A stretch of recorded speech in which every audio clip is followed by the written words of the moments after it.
body and mind are made out of the impressions, the energy of the impressions. Your body changes. You reincarnate to another body, but you come with those impressions in the body as they develop again.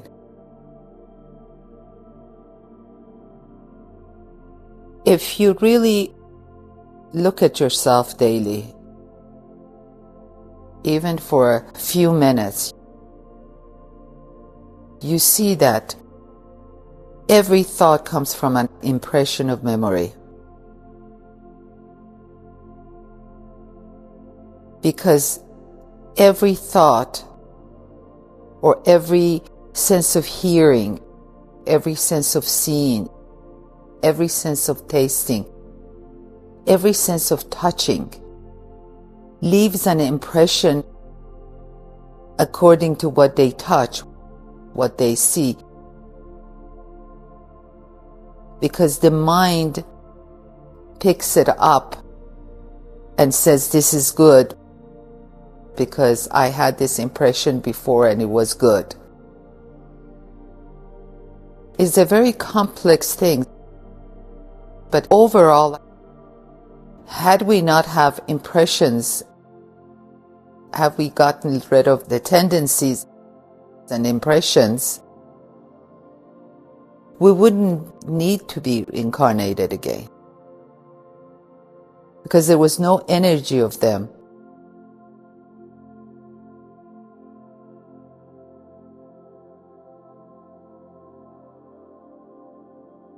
The reality has nothing to do with the impression. It's the pictures through the senses pick up different information, and then the faculty of thinking and the intellect and the body get affected by this through the beliefs that the mind had accepted.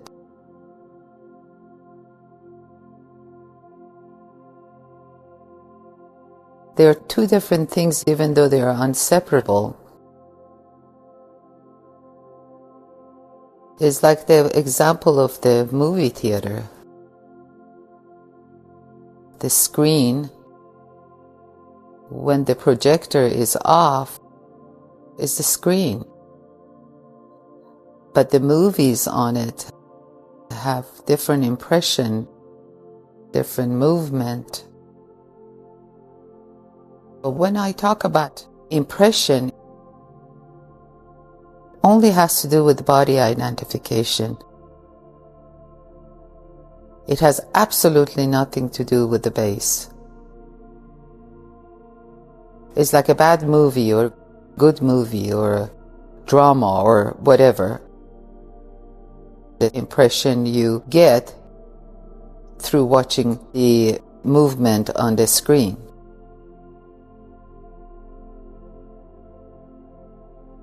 When you stay against impressions that comes up, that gives you a warning, or gives you a fear, or gives you this and that, what happens? That impression dies down. And enough time, the memory of it dies down. It gets erased.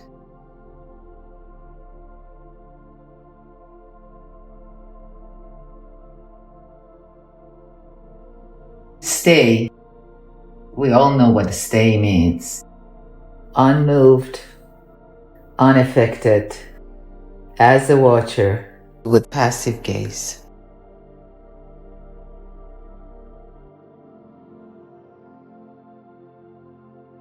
When an impression comes up and you detect it, you say, I know you. instead of going with it, you stay. So it will die down, but it will come up again. The more you do it, the memory of having that impression fades away.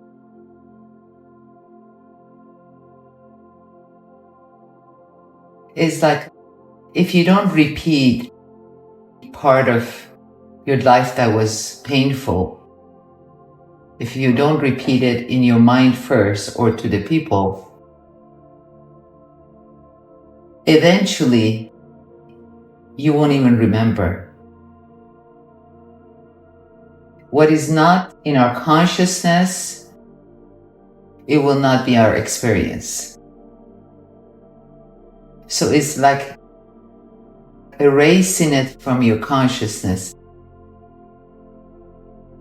And as we erase by staying, erase these tendencies or impressions that shook us or made us really mad, what happens is there is a space of freedom because we are not functioning on memories anymore. You get up in the morning, you do your routine things, but you don't have as many repeated thoughts as you used to have because you knew how to handle it.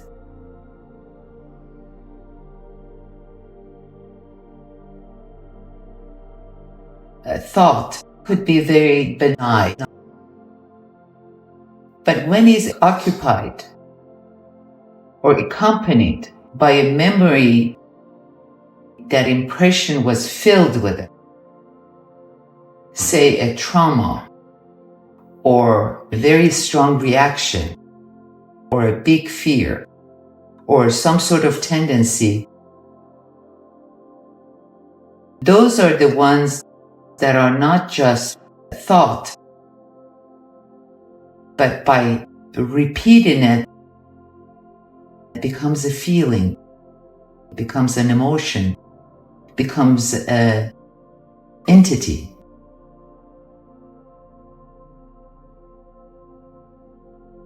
Entity, when I use it, is something that is not real, but it looks real. Like a scarecrow, like a ghost.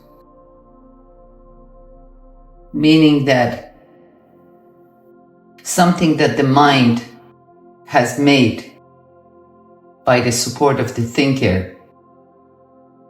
Like when you say that I am not good enough, and you really believe that there is an entity part of you that is not good, that will not accept itself. When we believe that we are the thinker, we are responsible for our thoughts. As a human being, we stay as that entity that is make-believe.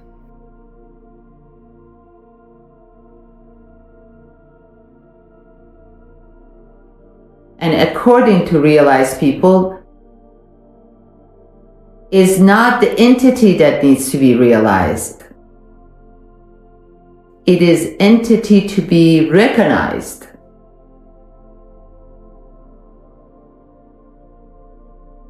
Every time you throw a high truth in the form of inquiry to your mind, it goes to silence. It points over and over and over to the base, to the existence